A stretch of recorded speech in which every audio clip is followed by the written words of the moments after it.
Merhaba arkadaşlar, kanalıma hoş geldiniz.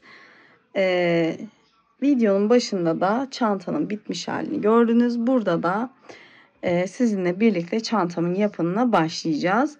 Ben de bunu ilk kez yapıyorum ve her zamanki gibi ilk kez yaparken çekebildiğim kadar size de çekmeye çalıştım. Çünkü eminim ki soranlar çok olacak.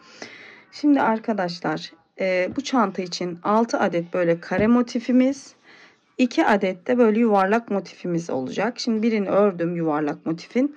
Birini de sizinle birlikte öreceğim. Hem bu yuvarlak motif zaten kare motifin aynısı. Sadece köşe yapmadım burada. Bunu ayrıyetten göstereceğim.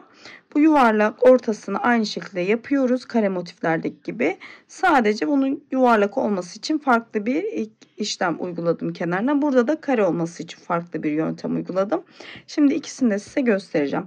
Burada elinizde kalmış ipleriniz, renkli iplerinizle değerlendirebilirsiniz ve yazında her çantaya çanta dedim. Her türlü elbiseye rengarenk giyiniyoruz tabii, haliyle biliyorsun yaz olduğu için elbise, kot, tişört, onlar uyum sağlayabilecek güzel bir çanta yapmaya çalışacağım arkadaşlar. Dediğim gibi tamamen doğaçlama olarak gidiyorum yine. Şimdi arkadaşlar böyle bir motifimiz var. Dediğim gibi siz istediğiniz renklerden yapabilirsiniz. Ben şimdi bu iki tane motifi aynı desen yapmayı düşünüyorum. Bunları değişik yaptım ama bunları aynı renk yapmayı düşünüyorum.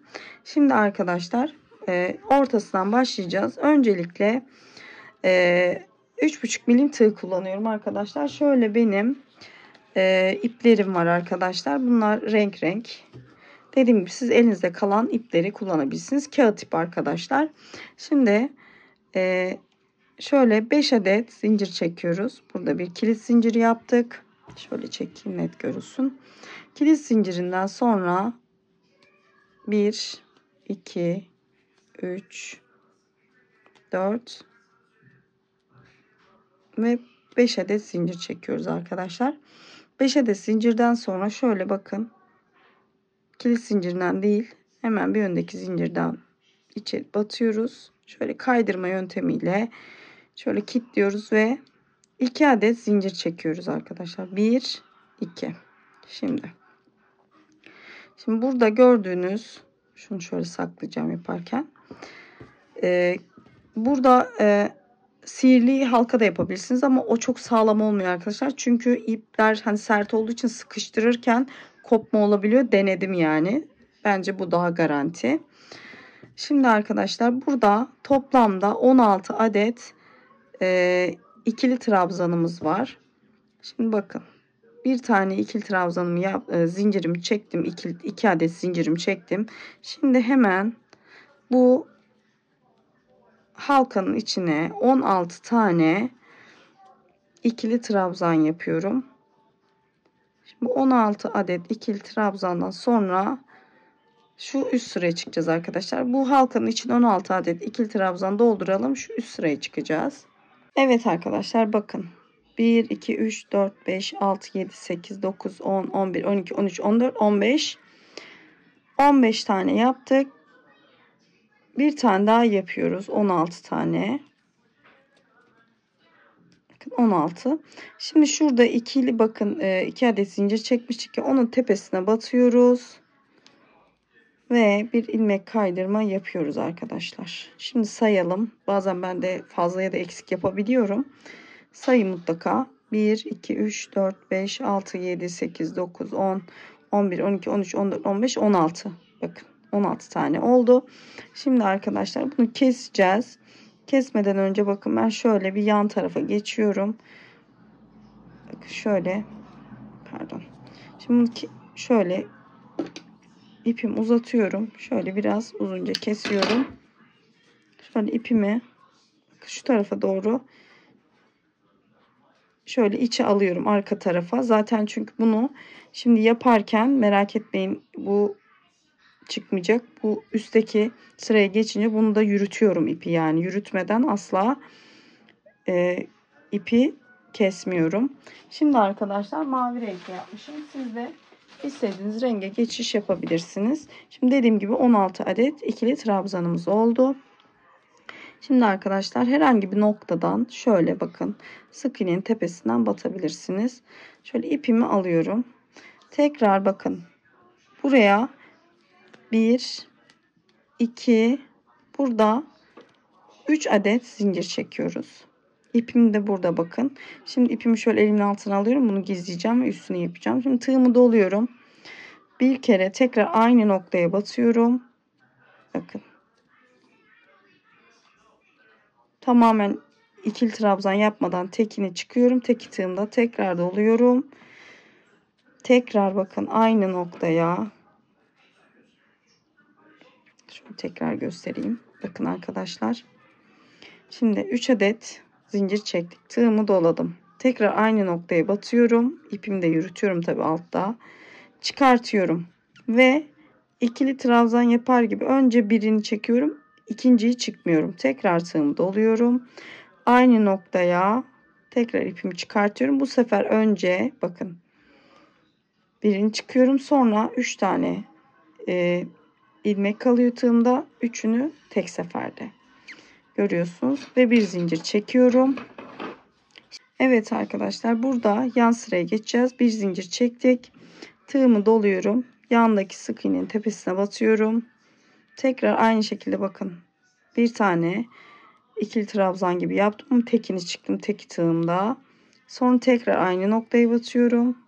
Tekrar tekini çıkardım teki tığımda. Ve tekrar aynı noktaya batıp toplamda bu işlemi 3 sefer tekrar ediyoruz arkadaşlar. Bu sırada 3 sefer. Bakın tekini çıktım. Tığımda 4 tane kaldı. Hepsini tek seferde bir zincir çekiyorum. Evet arkadaşlar. Yandaki sık iğnenin tepesine batıyorum. Bakın. Tek seferde yarısına. Sonra bir daha batıyorum. Tekrar bakın. Yarısına. Ve tekrar sonuncu. Yarısını çıktıktan sonra 4 tane sık iğne kalıyor ama ilmek kalıyor tığımın üzerinde ve hepsini tek seferde bir zincir çekiyorum. Tekrar göstereyim. Sonra bu 16 ilmeğin tepesine aynı işlemi yapacağız. Şimdi tekrar batıyorum arkadaşlar. Birinci ilmeği, sonra tekrar yarısına, sonra üçüncü kez batıyorum. Önce yarısına bakın, sonra 4 tane kalan ilmeğin hepsini çekip bir zincir çekiyorum. Şimdi bütün sık iğnelerin tepesine aynı işlemi uyguluyoruz. Burada buluşuyoruz arkadaşlar. Evet arkadaşlar bakın toplamda 16 adet bu fıstık modeli diyeyim. Fıstık modeline benziyor. Bu fıstıklardan yaptık. Şimdi burada bakın zincir çekerek tepeye çıkmıştık. Bu zincirin bakın şurada tepesine batıyoruz ve ilmek kaydırma yapıyoruz arkadaşlar. Şimdi arkadaşlar şu ipimi şöyle arka tarafa doğru alıyorum. Şimdi bir dahaki üst sırada zaten bunu yürüteceğiz. Merak etmeyin, bu ipi altta bırakarak diğer motife geçeceğimiz için fıstığa burada gizlenmiş olacak. Şimdi arkadaşlar diğer rengimi geçeceğim. Burada da fıstıklarımız 4'e çıkıyor arkadaşlar. 4 tane. Burada 3 tane fıstık vardı. 4 tane olacak şimdi fıstıklarımız. Şimdi ben diğer rengime geçiyorum. Şimdi arkadaşlar tekrar aynı şekilde bir şöyle bakın. Şurada zincirler çektik biliyorsunuz. Bu zincirlerin bu sefer arasına batacağız arkadaşlar. Zincirlerin arasına batacağız. Şimdi bu aradan ilmeğimizi geçiriyoruz. 1, 2, tekrar 3 adet zincir çekiyorum. Bu başlangıçlar böyle. Şimdi aynı noktaya arkadaşlar tekrar fıstık yapıyoruz. Bu zinciri de fıstığın bir parçası olarak kabul ediyoruz burada. 1, tekrar bakın bir tanesi çekip bekletiyoruz tığda. Tekrar bir tanesi çekip tığımızda bekletiyoruz. Bakın 3. Burada 4 tane fıstık olmuş oluyor zincirle beraber. 1, burada 2 tane zincir çekiyoruz. Bu sefer arada tekrar bakın şuradaki iplerimizi de yürütüyorum bakın. Buradaki zincir boşluğuna geliyoruz. 1, bu sefer bu işlemi 4 kez yapıyoruz. 2, 3 ve 4. Yarım. Bu sefer burada 2, 4, 5 adet ilmek birikiyor tığımızda ve 5'ini tek seferde 1 2 zincir çekiyoruz. Şimdi burada aşağıda bir zincirde, yukarı çıkınca 2 zincir ve 4 tane trabzandan oluşan fıstığımız var. Çünkü motif pot durmaması için yuvarlak oluyor olacağı için. Şimdi arkadaşlar, bütün bu aradaki zincir boşluklarımıza aynı şekilde fıstıklarımızı yapıyoruz. 1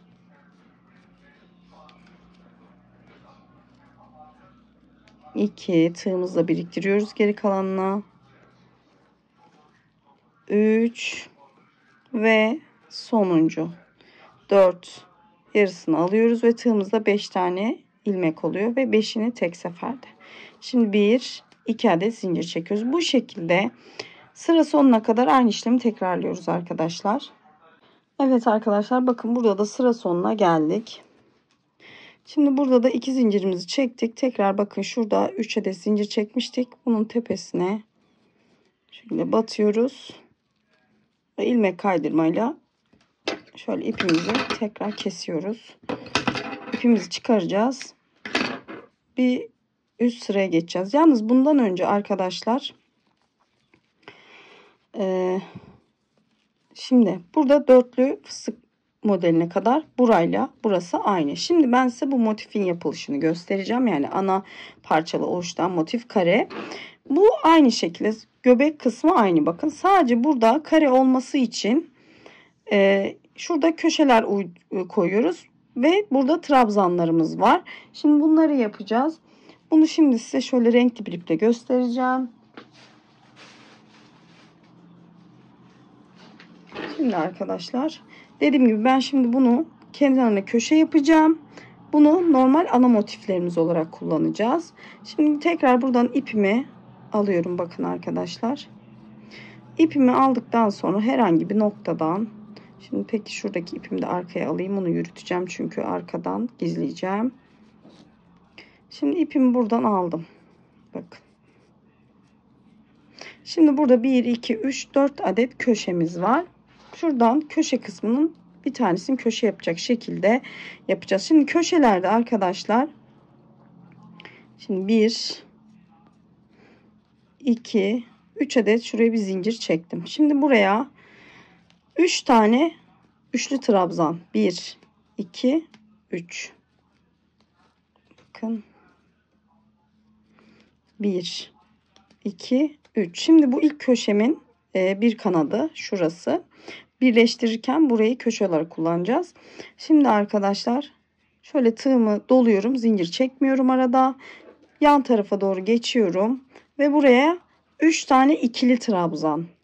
Bu aradaki, bakın şu aradakiler ikili trabzan. Bunlar ikili trabzan arkadaşlar. 3 tane ikili trabzan. Her bir boşluğa 3 adet ikili trabzan yapıyoruz.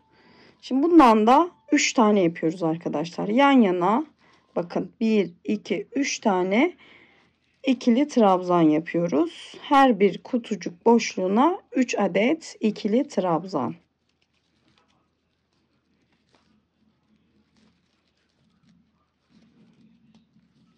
Şimdi zincir çekmiyoruz tekrar. Bakın. Şimdi tekrar yandaki boşluğa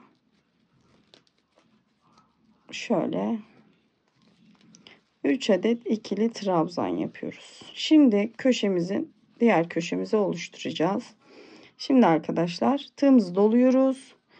Buraya hatta bir iki kere doluyoruz. Buraya şimdi köşelerimizi üçlü trabzanlarla yapıyoruz. Tığımızı doluyoruz, batıyoruz. 1 2 3 3 adet şöyle iki kere doluyoruz. 3 adet üçlü trabzan yapıyoruz. 3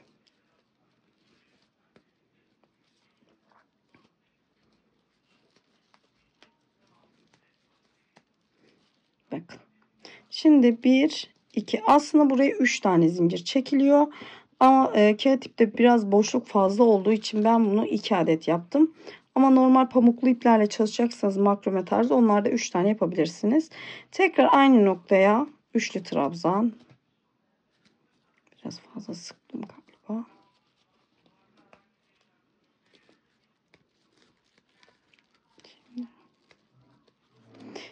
Buradaki üçlü kenarlardaki üçlü trabzanları, yani ikili değil de neden üçlü yapıyoruz? Şimdi yuvarlak bir motif olduğu için bunu kare yapmak için köşeleri sivriltmemiz gerekiyor. Yani dönüş olduğu için. O yüzden köşeleri üçlü trabzan halinde yapıyoruz. Şimdi tekrar tığımızı doluyoruz. Aralarda zincir yok arkadaşlar. Ve yan tarafa geçiyoruz. Bakın. Tekrar ikili trabzan haline geçiş yapıyoruz. Ortadakiler ikili trabzandan oluşuyor arkadaşlar. 3 tane ikili trabzan. Bakın arkadaşlar. Görüyor musunuz? Kare oluyor. Şimdi burada 3 adet arkadaşlar bu arada ikili trabzanlarımız var. 3 tane. Sonra köşe yapıyoruz aynı bu şekilde. Sonra tekrar 3 tane ikili trabzan sıramız. Sonra tekrar köşe yapıyoruz ve şu köşede birleşim yerine göstereceğim arkadaşlar. Yani toplamda zaten 4 tane köşemiz var. Dediğim gibi 4. köşemiz bu başlangıç noktamız. Burada da birleşim yapacağız. Şimdi buraya kadar yapalım. Birleşimde görüşürüz. Evet arkadaşlar bakın. Şimdi şu köşe birleşimimizdeyiz. Burada da son ikili trabzanımızı yaptık. Şimdi arkadaşlar aynı noktaya batıyoruz ve üçlü trabzan köşe olduğu için burası. Şöyle. 1, 2, 3. Tekrar 3 tane üçlü trabzan yapıyoruz buraya. Bakın. 3 tane 3 trabzandan sonra 2 adet geniş zincir çekiyoruz. Burada bakın. Şurada zincirin 3 tane zincir çekmiştik. Bakıyorsun. Onun tepesine batıp şöyle ilmek kaydırma yapıyoruz arkadaşlar. Sonra da zaten şöyle ipimizi kaydırdıktan sonra şöyle kesiyoruz ve arkaya alıp gizliyoruz. Şu şekilde. Bunları motif makineniz varsa, makine diyorum, hani geçiriyorlar ya, motifler daha düzgün olsun diye, öyle bir şey de yapabilirsiniz tabi. Ben de öyle bir şey yok. Şöyle elimle düzeltiyorum. Ütü yapıyoruz arkadaşlar. Bundan bu şekilde bakın 6 tane kare motif yapıyoruz arkadaşlar. Bunun birleştirmesini birazdan zaten size göstereceğim. 6 tane motiften sonra arkadaşlar şimdi bir sırada sık iğne yapacağım arkadaşlar, bu örneğin etrafına. Onu da şöyle alıyoruz. Bakın. Şöyle herhangi bir noktadan şöyle şuradan bir yerden başlayalım. Şuradan başlayayım.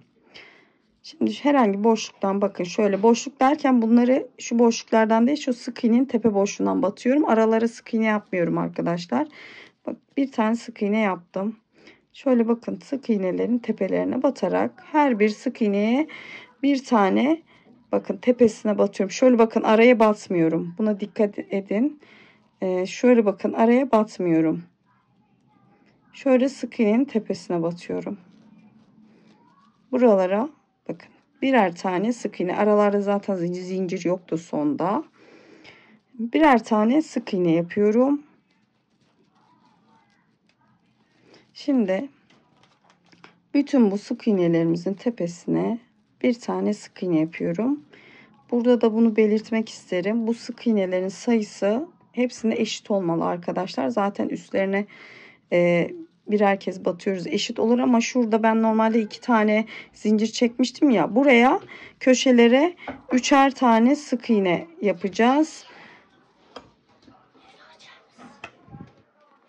Şimdi dediğim gibi normalde kenarlarda 2 tane sık iğne yaptım ben, bu boşluklar çok olmasın diye. Ama buralara sık iğne yaparken son sıra sık iğnede arkadaşlar 3 tane batacağız. Bakın şuralara 2 tane yapmıştık ama buraya 3 tane, şöyle görüyorsunuz zaten yeterince de oluyor. 3 tane sık iğne yaptıktan sonra yine her birinin tepesine, bakın arkadaşlar şu birleşim noktasıydı. Her birinin tepesine şöyle sık iğnelerimi yapıp geliyorum arkadaşlar ve ondan sonra zaten burada da birleştiriyoruz. Sık iğnelerimizin etrafına, yani motiflerimizin etrafına hangi ip ana parçada kullanmak istediğiniz mesela renk hangisi ise o renkle yapabilirsiniz. Aynı benim gibi. Renk renk de yapabilirsiniz ama ben böyle uyumlu olsun diye hepsini aynı renkten etrafını döndüm. Şimdi arkadaşlar bunu da dönüyoruz. Aynı buradakiler gibi bütün etrafını tamamlayıp burada birleştiriyoruz. Şimdi arkadaşlar bu yuvarlak motifin yapımına geçelim sizle. Şimdi ben size bir tanesini yaptım. Diğerini de beraber yapacağız beraber. Şimdi arkadaşlar dediğim gibi zaten yuvarlak motifin bu motifle ortası aynı. Sadece şu son sırası farklı. O da bunu büyütmek adına şuralarda bir kendimden de, yani motif zaten bilinen bir motif. Bunu ayçiçeği motifi diyorlar. Yanlış hatırlamıyorsam. Bu şekilde bundan çok battaniye, işte yelek, hırka örenler var. Ben şimdi bunu nasıl çoğaltabilirim, büyütebilirim diye bu motiflere yakın olması için kendimce bir yöntem uyguladım. Onu göstereceğim size. Dediğim gibi siz istediğiniz renklerde çalışabilirsiniz. Ben bu ikisini aynı olmasını istediğim için şimdi şöyle aynı renk ipimden alıyorum. Biliyorsunuz buraya kadar zaten yapmıştık. Şimdi arkadaşlar tekrar ipimi şöyle bir yerden takıyorum, bakın. Şimdi bu araya bakın. Şimdi 1, 2, 3 tane şöyle bir tane ikili trabzan yapıyorum başlangıç noktama. Zincir çekiyorum. Şimdi buraya arkadaşlar 3 tane ikili trabzan yapıyorum şu boşluğuma. Tığımı doladım. 1, 2. Şimdi zaten bu zincirle beraber 3 tane olmuş oldu. Şimdi tığımı doluyorum. Bakın tığımı doladıktan sonra şurada bu motifimin, bak şurası, şöyle diyeyim size. Şuraya da bakabiliriz. Şu başlangıç sonuç çektiğimiz yer var ya, şu birleşim yeri. Oraya batıyoruz. Buraya da bir tane ikili trabzan yapacağız. Bakın şöyle 1, 2. Hiç tığımızda zincir yok. Sadece doluyoruz. Yandaki boşluğa geçiyoruz. 1, şöyle 2 ve 3. Bakın arkadaşlar. Tığımızı doluyoruz. Tekrar bakın buraya geçiyoruz. Tekrar bu motifin üzerine bir tane şuraya ikili trabzan yapıyoruz. Ya buradaki amaç aslında zincir çekip de yapabilirsiniz, mesela 3 zincir. Ama ben burada çok boşluk oluşsun istemedim aralarda. Bu ikili trabzanı da o yüzden böyle bunun tepesine koydum. Şimdi normalde bu 3 trabzan yapıp 3 zincir çekip boşluğa tekrar batıp üçlü trabzan, ikili trabzanlar yapabilirdik. Ama bu sefer bu arada çok boşluk oluşuyor. Hani o boşluk oluşmasın diye böyle bir yöntem buldum. Hem daha tok bir görüntü olur, hem de çanta motiflerde çok, şimdi bu kağıt ip olduğu için, biraz ipte kalın olduğu için boşluk çok oluyor normal iplere göre. Onu en aza indirmek için. Şimdi arkadaşlar tekrar motifin üstüne batıyoruz. Bir ikili trabzan, boşluğa da 3 tane ikili trabzan. Evet arkadaşlar, şimdi bu sırayı da bu şekilde tamamlıyoruz. Bakın arkadaşlar, bunu da bu şekilde tamamlayıp sonra bunu da etrafına sık iğne yaptım. O sıraya geçeceğiz. Evet arkadaşlar, bakın burada da son şuraya trabzanımı yaptım. Şimdi burada 3 tane görüyorsunuz, buraya zincir çekmiştik ya, burada bir birleşim noktası. Şöyle kaydırmayla bunu birleştirdim. Tekrar ipimi kesiyorum. Şöyle arkadan doğru şöyle arkaya çekeceğim bunu. Şöyle aradan alabiliriz. Şöyle çektim. Bakın bunu zaten yürüteceğim sık iğne yaparken. Şimdi tekrar aynı gövde rengimle bunun etrafına sık iğne geçeceğim. Buradaki gibi. Şimdi sık iğnemi yapalım. Bütün burada aynı şekilde bakın şöyle sık iğnenin tepesinden doğru batıyoruz. İplerimizi yürütüyoruz. Bunları yürütmeden mutlaka kesmeyin. Bakın şu şekilde bütün sık iğnelerimin tepesine batıyorum ve bir adet sık iğne yapıyorum. Şöyle aradan geçireceğim. Evet. Bakın. İplerimi şöyle arkaya alıyorum ve buradan arkadan doğru yürütüyorum. Önden bir görüntü bozukluğu olmasın diye. Şimdi arkadaşlar bunları da aynı bu şekilde her bir sık iğnenin tepesine denk gelecek şekilde bakın bir tane sık iğne yapıyoruz. Şöyle yürütelim. Bakın. Her bir sık iğnenin tepesine bakın. Şöyle araya batmıyorum. Buraları batarsanız boşluklu olur. Ben şöyle tepesine batıp sık iğnemi yapıyorum. Bakın. Şimdi her biriniz birer tane yapıp burada birleştireceğiz ve motiflerimize hazır olmuş olacak. Evet arkadaşlar, her birinizin sık iğne döndüm. Şimdi burada bitirişte şu şekilde yapıyoruz. İpimizi şöyle çektik. Burada bakın ipimi şöyle şuradan en son yaptığım sık iğnenin dibinden doğru alıyorum. Bunu çoğunuz biliyorsunuzdur ama sonra bakın şöyle bakın çıkan kısımdan doğru içeri çekiyorum ve burada güzel bir bitiş oluyor. Şimdi arkadaşlar bu iki motifimi de ütüleyeceğim. Bunları ütüledikten sonra şurada da bir işlemimiz daha var. Onu yaptıktan sonra çantanın diğer işlemlerine geçeceğiz. Evet arkadaşlar, motiflerimi bitirdim. Bunları şöyle kendimce bir şekilde koydum. Yani sıralama gibi düşünebilirsiniz. İstediğiniz şekilde koyabilirsiniz. Şimdi arkadaşlar bunları önce şöyle ortasından sonra da kenar kısımlarından birleştireceğiz. Bunun için de şöyle ben yine aynı renkte ipten kullanacağım. En son gittiğimiz renkten. Ama siz renkli de yapabilirsiniz. Önce arkadaşlar bakın. Şimdi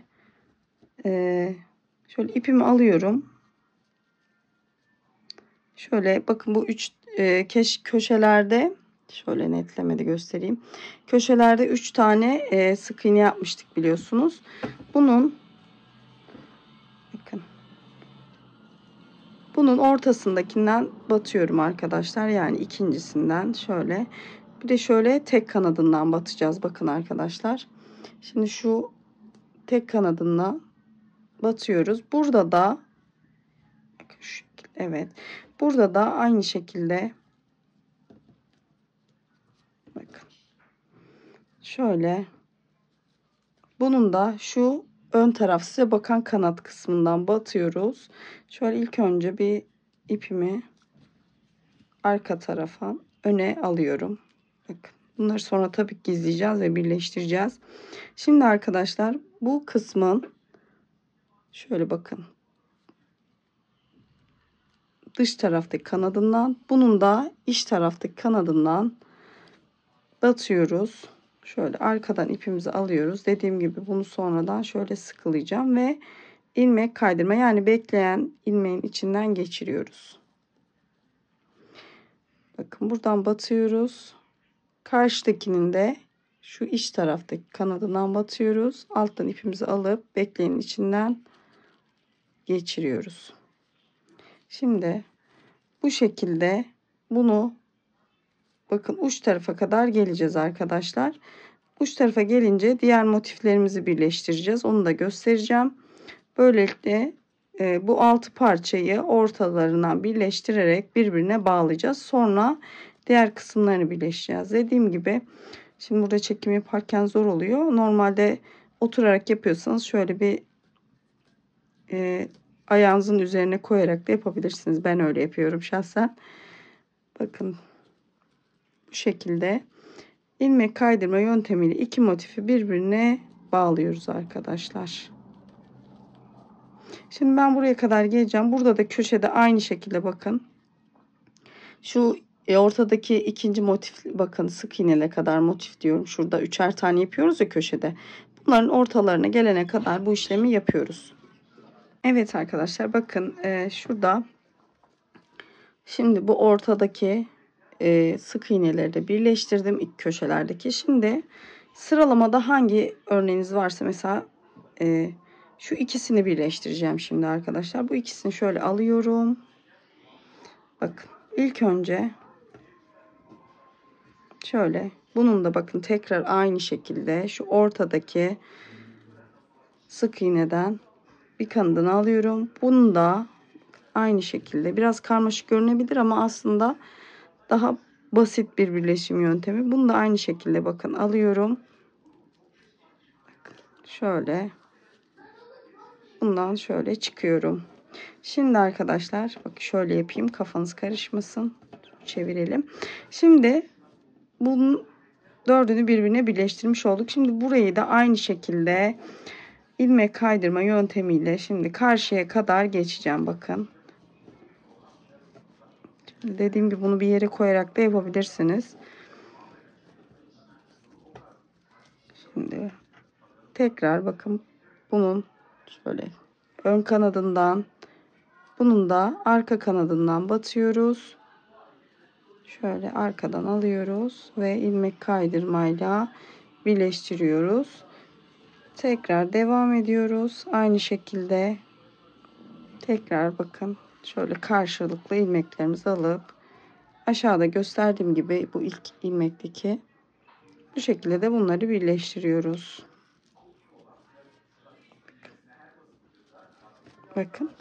Bu çizgi gördüğünüz gibi dümdüz böyle ilerliyor. Bunu da birleştiriyoruz. Sonra bunları da birleştireceğiz. Aynı şekilde arkadaşlar bunları da birleştireceğiz. Sonra şu aralarını birleştireceğiz. Şimdi burayı da birleştireyim. Tekrar şu birleştirme noktasını göstereceğim anlamayanlar için. Orayı da gösterdikten sonra bu aralarına geçeceğiz. Evet arkadaşlar bakın. Şimdi son iki motifimi de birleştireceğim. Şimdi arkadaşlar tekrar aynı şekilde bakın. İlk önce bu taraftakini alıyorum çünkü bu üstte kalıyor. Şimdi bakın ortadaki motiften pardon sık iğneden batıyorum. Bunu da aynı şekilde köşedeki ortadaki sık iğnemin batıyorum ve ilmek kaydırmayla şimdi hepsini ilk önce birbirine bağlıyorum. Burada da ilmek kaydırma yapıyoruz bakın. Böylelikle zaten birleşmiş oluyor. Şimdi devam ediyoruz.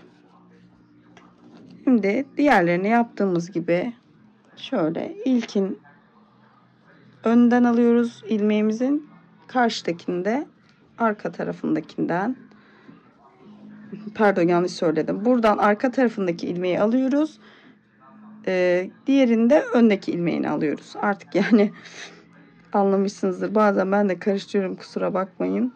Bir yandan çünkü kamerayı kontrol etmeye çalışıyorum, çıkıyor mu, ben buradan da ters görüyorum bazen. Şimdi bakın arkadaşlar, burayı da aynı şekilde şöyle birleştirip gelelim arkadaşlar. Yukarı kadar. Arkadaşlar bir kısmını şurayı da birleştirdim. Şimdi bu tarafı nasıl birleştireceğim size onu göstereceğim. Yalnız burada da şöyle bir noktaya değinelim. Şimdi bu biraz hani böyle birleştiğim pot gibi duruyor ama korkmayın, merak etmeyin. Ütüleyeceksiniz, arkasına koyun, buharla ütüleyin. Çünkü zaten hani kağıt ip olduğu için ve bu biraz böyle sert bir ip ve ben çok beğendim ipin dokusunu. Ben zaten sert iplerle çalışmayı daha çok seviyorum. Çünkü çantalarınız daha formlu duruyor. Şimdi arkadaşlar burada dikkat etmeniz gereken bir nokta. Burada köşelerde zaten her şeyi sayıyla yapıyoruz. Fakat şu köşelerde ve en son sıra geçtiğim sık iğneleri birebir eşit yapmanız gerekiyor ki buradaki birleşimlerde bu birleşim muntazam olsun. Yani bir eksik burada bir fazla yapmayın. Dikkatlice hani kaçırmamaya dikkat edin, bu sık iğne sıralarına, sayılarına aynı şekilde olsun. Şimdi arkadaşlar burayı birleştirdim bakın. Şimdi tekrar aynı şekilde şimdi burayı da birleştireceğim. Aynı buradaki mantık gibi zaten. Şöyle ipimi arkaya alıyorum. Şöyle tekrar bakın burada köşedeki ikinci sık iğneden. Şöyle ikinci sık iğneden alacağım. Burada şuradan bakın bunun dış kanadından batıyorum. Buradakini de iç kanadından batıyorum arkadaşlar. Şöyle. Bakın bunun da şöyle iç kanadından batıyorum. İkincisinin. Şöyle ipimi alıyorum. Biraz uzunca bırakıyorum. Sonra zaten bunları yürüteceğiz ve keseceğiz. Şimdi arkadaşlar bakın. Tekrar bunun bakın dış kanadı. Bunun şöyle iç kanadından. Şöyle iç kanadından batıyorum. Şu arkadaki şöyle ipimi de şöyle çekiyorum ve burayı sıkılıyorum. Şimdi tekrar aynı işlemi burada da yapıyoruz. Böyle. Bunun bakın şöyle dış kanadı. Bunun da şöyle iç kanadından batıyoruz.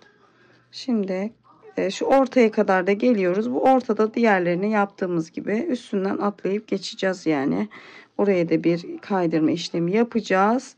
Zaten aynı şekilde bu hiza çizgi hani devam etmiş gibi olacak. Şimdi ben buraya kadar tek birleştireceğim. Şurada ortada nasıl karşıya geçtiğimi göstereceğim. Arkadaşlar bakın burada da şöyle bakın ortada birleşim yerine geldik. Burada yapacak bir şey yok. Şu bakın bunun üstüne şöyle boşluğa batıyoruz. Bir adet ilmek kaydırmayla karşıya geçmiş olduk. Burada da aynı şekilde bakın. Bunun iç tarafından buradakini de dış tarafından batıyoruz. Aynı şekilde birleştirmemize devam ediyoruz. Şimdi bunu da buraya kadar birleştiriyorum arkadaşlar. Sonuna kadar. Burada sonda da bakın burası böyle devam edecek. Aynı burada gösterdiğim gibi. Sonda da bu köşedeki bakın 3 tane sık iğne yapmıştık ya. Yine ikisini birleştirene kadar devam edeceğiz. Sonra bunu bir ütü yapacağız. Ben de aynı şekilde ütüleyeceğim. Ondan sonra görüşelim arkadaşlar. Evet arkadaşlar gördüğünüz gibi ütüleme işlemini yaptım. Hiçbir yerinde bir potluk kalmadı. Görüyorsunuz. Zaten kağıt ipin güzelliği de burada. Ütülenince çok güzel duruyor. Mutlaka işlerinizi astarlamadan önce ütüleyin derim.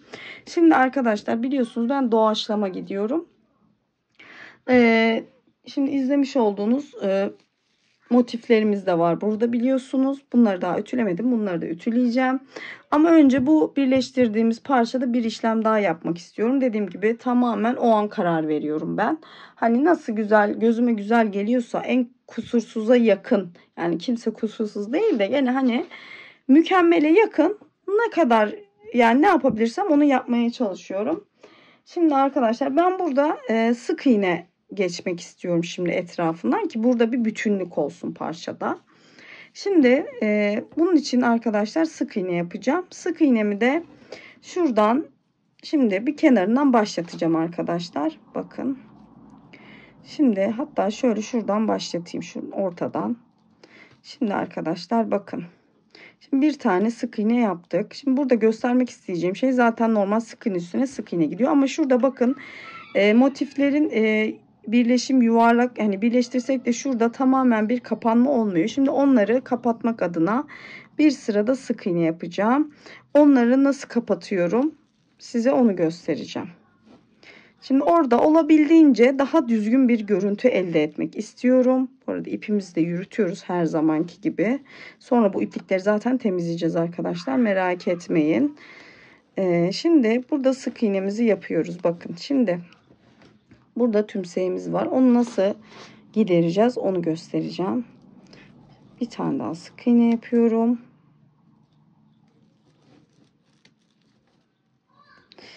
Bakın şimdi. Şimdi buradaki tümsek kısma geldik. Burada arkadaşlar şu kısmı bir adet ikili trabzan yapıyorum. Bakın. Ve bunu olabildiğince sıkı yapın. Yani sıkı derken çok yüksek bir ikili trabzan olmasın. Şimdi bakın buradayız ve yanında şu birleşimin bu tarafına şimdi yanına geçiyoruz.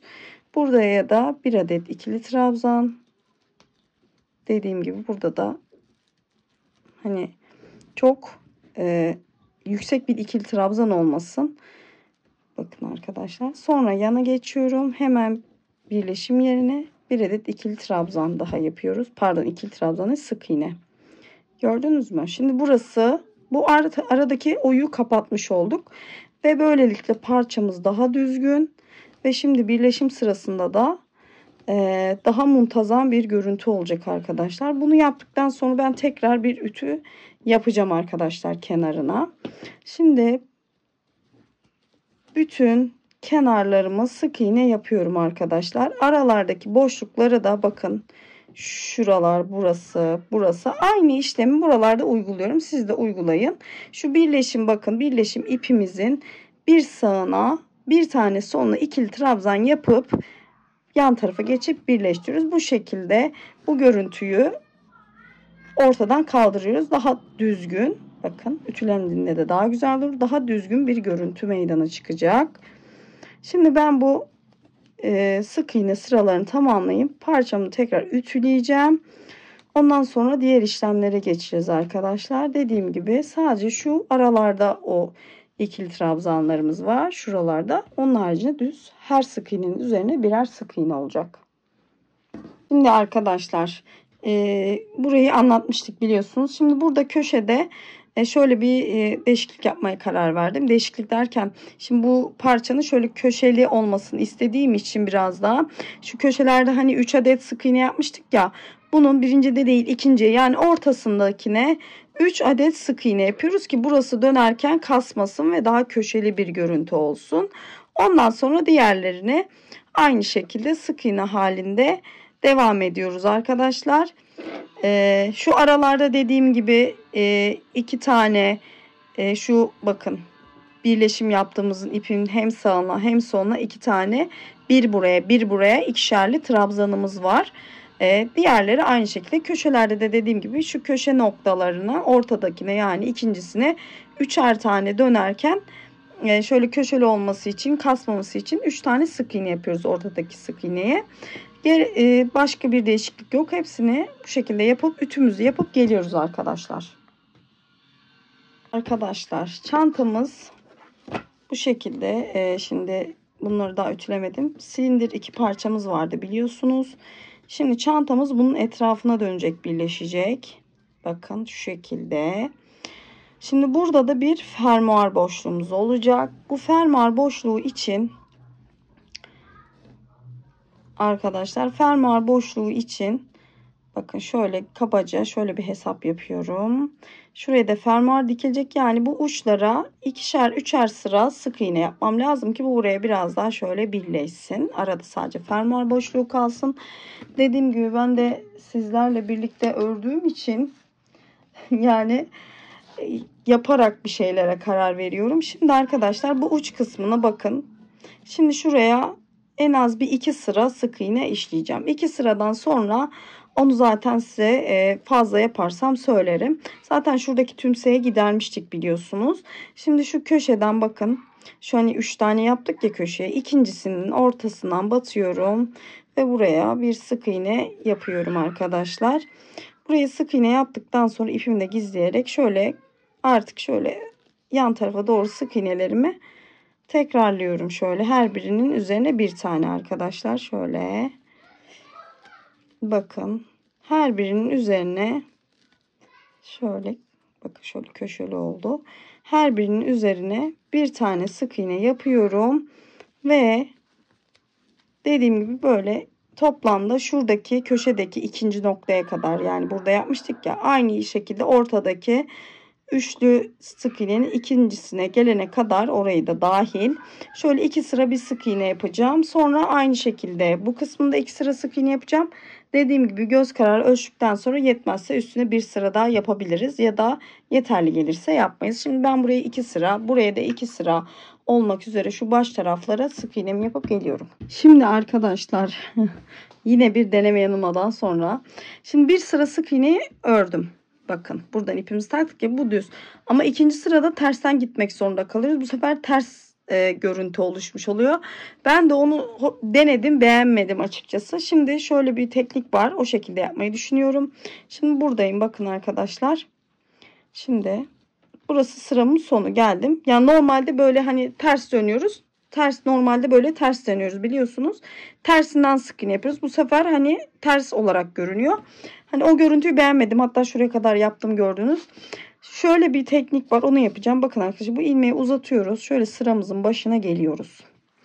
Burada bakın şöyle ilmeğimizi aldığımız sık iğnenin içinden geçiyoruz. Bu uzattığımız ilmeği şöyle geçiriyoruz. Şöyle ayarını da veriyoruz bakın. Şöyle çok hani sıkı olmayacak. Bunu böyle ayarını veriyoruz arkadaşlar. Şuradaki iple bakın. Şimdi tekrar bunu işlemeye başlıyoruz. Bakın. Yine geliyor yani işlediğimiz ip şuradan içeriden doğru geçiyor. Bu şekilde aynı düzünden tekrar sıranın başına gelip sık iğnemizi yapmış olacağız. Ve düz bir görüntü olacak. Dediğim gibi onu beğenemedim öyle ters. Hoşuma gitmedi. Şimdi Bu şekilde şöyle düzünden tekrar aynı sık iğnelerimizi yapacağız arkadaşlar. Bakın. Bu ip burada, bakın, merak etmeyin. İpimiz buradan ilmeğin içinden doğru aşağıdan doğru geliyor uzattığımız için. Şimdi bakın bu şekilde şöyle sık iğnelerimi yapıyorum. İkinci sıramı da yapacağım. Dediğim gibi başta 2 sıra yapacağım. Eğer beğenmezsem 3 sırada, yani beğenmezsem derken buna yeterli gelmezse kenar kapatmaya bir sıra daha yapabilirsiniz arkadaşlar. Şimdi ben bu sırayı da tamamlayayım, gelelim. Evet arkadaşlar, burada da sıra sonuna geldik. Bakın zaten ipimiz burada. Sıra sonunda bakın bu şekilde bunu çıktık. Bunu da bu şekilde karşıya geçiyoruz. Bakın. Tekrar bir sıra daha gitmek istersek tekrar aynı şekilde bakın bu ipimizi uzatıyoruz. Bakın buradan şöyle köşeden alıyoruz. Battığımız yerden tekrar ipimizi bakın buradan alıyoruz. Yani yapmak isterseniz, şimdi herkesin ipi farklı olur. Yani o genişlik 2'de olmaz, 3 olur, 3 olmaz, 4 olur. Bu şekilde bakın şuradan zaten çektiğimiz ipimiz geliyor. Bu iple işliyoruz. Şunu yalnız şu payı doğru ayarlamaya özen gösterin. Bakın böyle gergin olmayacak. Tam böyle bu sıraya gelecek şekilde. Buradan tekrar aynı şekilde örüp başa geçebilirsiniz. Ben şimdi buraya 2 sıra ördüm. 2 sırada bu tarafa öreceğim. Sonra tekrar bakıp karar vereceğim. Evet arkadaşlar, kenar sıralarımı 4 sıra daha yaptım arkadaşlar. Benim ipim biraz inceydi. Kalınsa 3 sırada yeterli olur. Şimdi arkadaşlar burada da 4 sıra yaptım. Şimdi burada şu şekilde arkadaşlar. Şurada ölçü vermiyorum. Çünkü herkesin motif genişliği farklı oluyor. Burada maksat anlamak, motiflerimizin yani genişliğine göre. Şimdi 2 tane de gördüğünüz gibi yuvarlak motif yapmıştık. Bu motifin etrafını sarmasına göre şu yandaki sık iğneleri arttıracağız. Bunu da şöyle hesapladım. Bakın arkadaşlar. Şimdi şu şekilde olacak. Şöyle göz kararı yaptım. Tabii ben de bunu ilk kez yaptığım için. Hani böyle sardığı zaman şurada sadece bir fermuar boşluğu kalacak şekilde şu yandaki sık iğneleri arttırabilirsiniz. Şimdi arkadaşlar ben bu çantada kanvas kullanacağım ki sert dursun diye. Ama kanvastan önce bunu şöyle direkt koymuyorum. Çünkü bu arkadan siyahlık görünmesini istemiyorum. Beyaz varsa da olur ama gene kanvas görüntüsü görünür. O yüzden ilk önce kanvası bakın şu şekilde şöyle kaplayacağım arkadaşlar. Şöyle yapışkanla da yapıştırabilirsiniz. Bu kapladığınız kısım bu şekilde kalacak. Yani şöyle baktığınız zaman buradan kumaşı göreceksiniz delikten. Bu kanvası böyle kapladıktan sonra parçamıza dikiyoruz arkadaşlar. Böyle kenar yerlerinden şöyle dikiyoruz. Sabit diyoruz kaymaması için. Sonra şöyle düşünelim. Böyle kapladık bunu. Kumaş tarafı arka tarafta kalacak. Sonra üst tarafına da şu şekilde tekrar astar dikiyoruz kanvası diktikten sonra. Çantamızın yani iç tarafına kanvası diktikten sonra bu astarı da üstüne dikiyoruz. Çantamızı astarla kaplıyoruz. Ondan sonra şu şekilde bakın. Bunları hani şöyle dikilmiş farz edin. Zaten ben size dikilmiş halini göstereceğim birleştirmeden önce. Şu şekilde düşünelim. Bakın şöyle. Şöyle. Ondan sonra zaten bunlar birleştirici için kaymayacak. Ondan sonra bu köşeleri yapacağız. Köşeleri aynı şekilde bakın böyle kanvaslarım var. Bunları hazırladım. Bunları da aynı burada yaptığım gibi bu siyahlık kaybolsun diye şöyle önce kaplayacağım arkadaşlar. Şöyle kumaşımla kaplayacağım. Tabi bu şekilde ben şimdi size gösteriyorum. Arkalı önlü 2 tane yuvarlak halde. Şimdi bu şekilde göstereyim size. Bakın şöyle kaplayacağım. Bakın. Sonra bunu da böyle kenarlarına kanvası tutturacağım. Kanvasa burada dikkat etmeniz gereken şey astarda. Son şu sıraları bir sıra boş bırakın. Çünkü bunu birleştireceğiz. Kanvasa denk gelmesin. Sonra bunu da kanvasa dikiyoruz.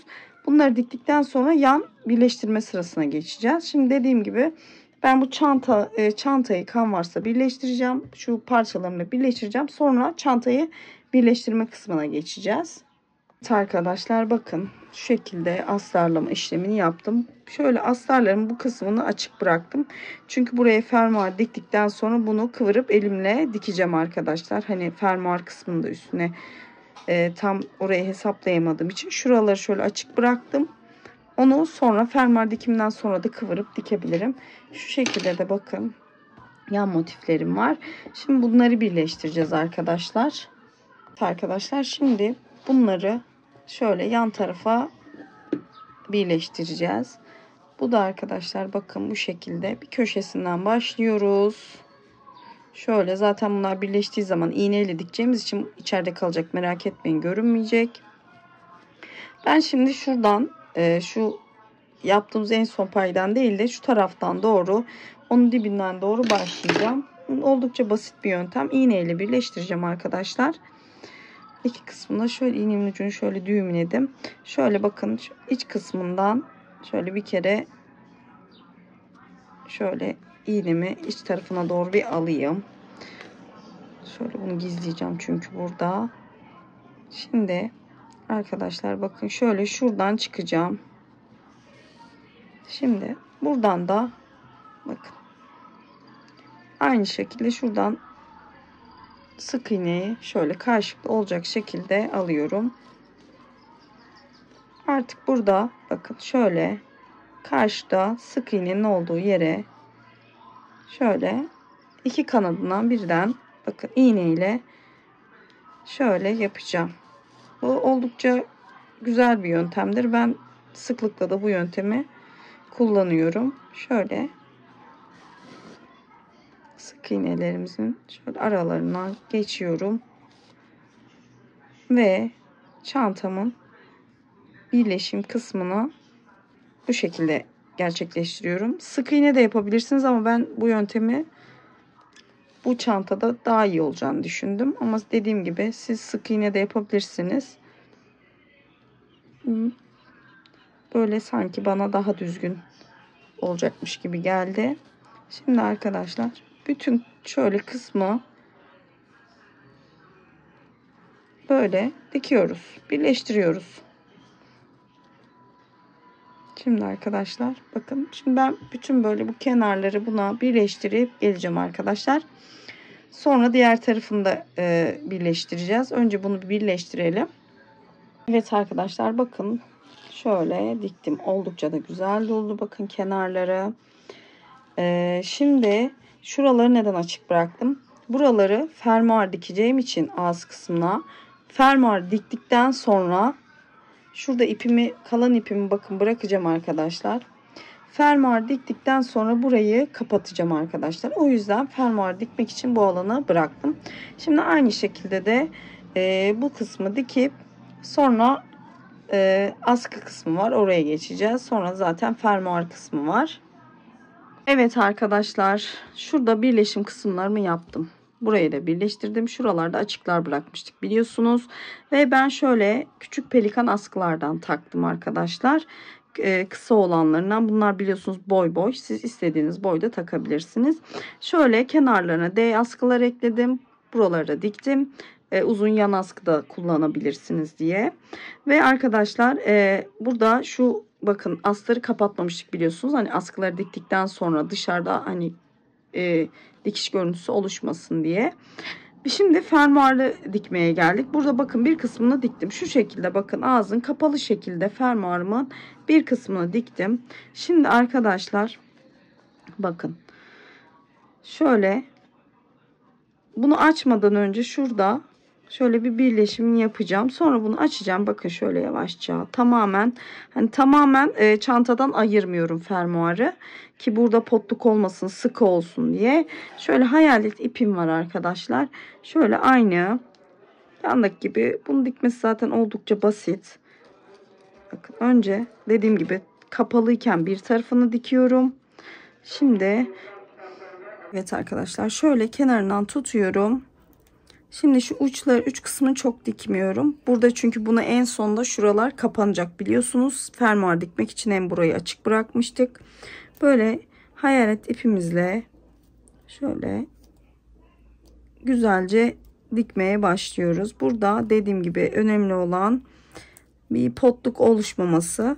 Zaten biliyorsunuz bu metalik fermuarlarda ister istemez ne kadar düzgün dikerseniz dikin el dikişi olduğu için, yani makine dikişi değil bu, biraz potluk oluyor. Bunu en aza indirmek için ben böyle bir yöntem buldum. Böyle dikiyorum fermuarımı. Şimdi arkadaşlar bakın, bu şekilde fermuar kısmımı karşıya kadar dikeceğim. Bakın. Şöyle bakın. Ve bunu da yavaşça böyle açarak diktikçe açıyorum ki bir kayma olmasın fermuarımda diye. Ya siz başka yönteminiz varsa onu da yapabilirsiniz. Ben şimdi soran oluyor. Genelde bunları çekme pek fırsatım olmuyor arkadaşlar. Bu fermuar işte detay kısımları. Çünkü dediğim gibi video çekmek çok vakit alıyor. Hem video çekip hem örgü yapmak çok zahmetli gerçekten. İkisini aynı anda yapmaya çalışıyorum. Hem de soran arkadaşlara yardımcı olmak adına.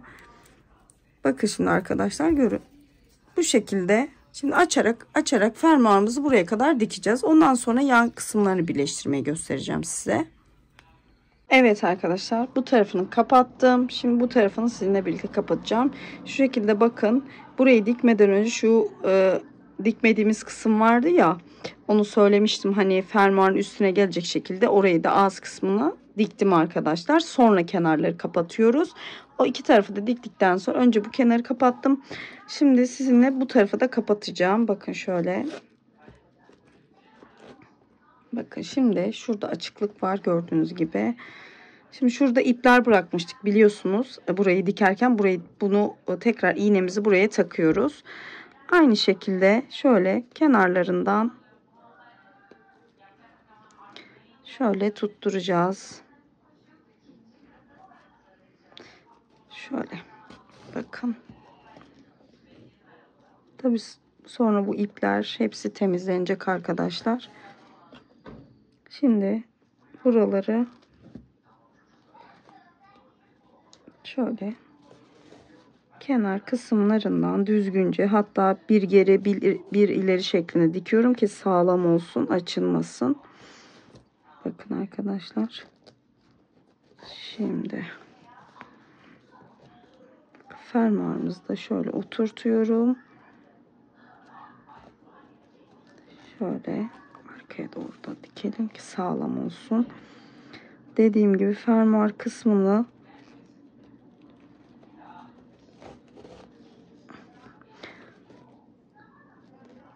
şöyle içeri doğru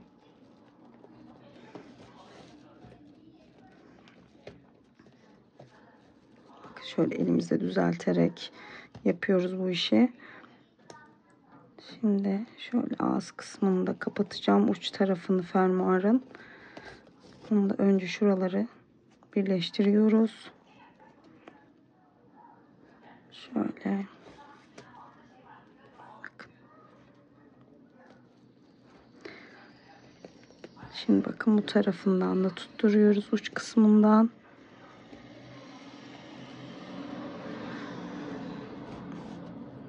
Sonra zaten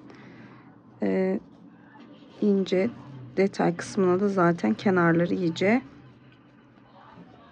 şöyle bakın, buradan da şöyle karşıya doğru geçelim.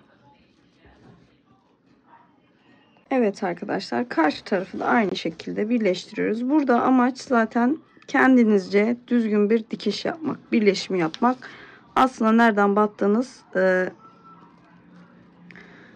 siz ayarlayacaksınız. Yani aslında nereden battığınız önemli değil. Önemli olan düzgün bir şekilde form vermek çantaya. Elinizin ayarına göre nasıl güzel duracaksa o şekilde boşluklara batıyoruz. Buradan birleştiriyoruz arkadaşlar. Ve tamamlayınca, ipimi kesince de zaten size tekrar göstereceğim. Evet arkadaşlar, çantamın bitmiş haliyle karşınızdayım. Ben çok beğendim. Yani böyle bir şey çıkacağını, yani az çok kafamda tabii ki tasarlayıp yapıyorum ama sonucun böyle güzel olacağını ben bile tahmin edemezdim. Kenarlarını şöyle dediğim gibi kendimizce en düzgün olacak şekilde dikiyoruz. Yani burada şöyle yapın böyle yapın demek açıkçası tam anlamıyla mümkün değil. Çünkü herkes kendine göre yapıyor. en düzgün yapabildiğiniz şekilde birleşimlerimizi yapıyoruz. Bakın şöyle iki tarafta da. Ve şöyle bir çanta charmı yaptım arkadaşlar. Biliyorsunuz beni takip edenler bilir, Instagram'da çantalarımda kendime has charmlarım vardır. Buna da böyle bir şey uyguladım. Hem buna uyum sağlasın hem de değişik olsun diye. Bakın şöyle içini göstereyim size. Şöyle oldukça geniş içi var. İçine telefon, cüzdan, her şey alabilir. Ve arkadaşlar burada ölçü vereyim ama dediğim gibi burada mantığı anlattım. Herkesin motif büyüklüğü farklı olur. Buradaki algı şu şekilde. Motiflerimizin birleştirdikten sonra genişliğine göre bu yuvarlağı bu motiflere göre yapmak. Tutmadıysa da sorun olmaz. Dediğim gibi burayı anlatırken anlatmıştım. Şurada sık iğne sıralarımız var. Birleşim yerine gelene kadar bu sık iğne sıralarımızı arttırabilirsiniz. Dediğim gibi motiflerin boyuna göre çantamızın yüksekliği, büyüklüğü, genişliği değişecektir. Bakın arkadaşlar şöyle bitmiş hali 24 santim arkadaşlar. Bakın şöyle genişlikte göstereyim size yan tarafı. Burası da 12 santim. Dediğim gibi bu motife göre, sizin elinizin işçiliğine göre bu iş değişir arkadaşlar. Önemli olan verdiğim püf noktalara dikkat etmek ve buna göre hareket etmek. Umarım beğenmişsinizdir arkadaşlar. Ben sonuçtan çok memnun kaldım. Elimden geldiğince çekebildiğim kadar size çekip paylaşmaya çalıştım. Umarım beğenirsiniz. Yapacak olan arkadaşlar şimdiden kolay gelsin diyorum. Bir beğeni, bir yorum, ücretsiz olarak abone olarak da bana destek olursanız çok sevinirim arkadaşlar. Bir dahaki videoya kadar hoşça kalın.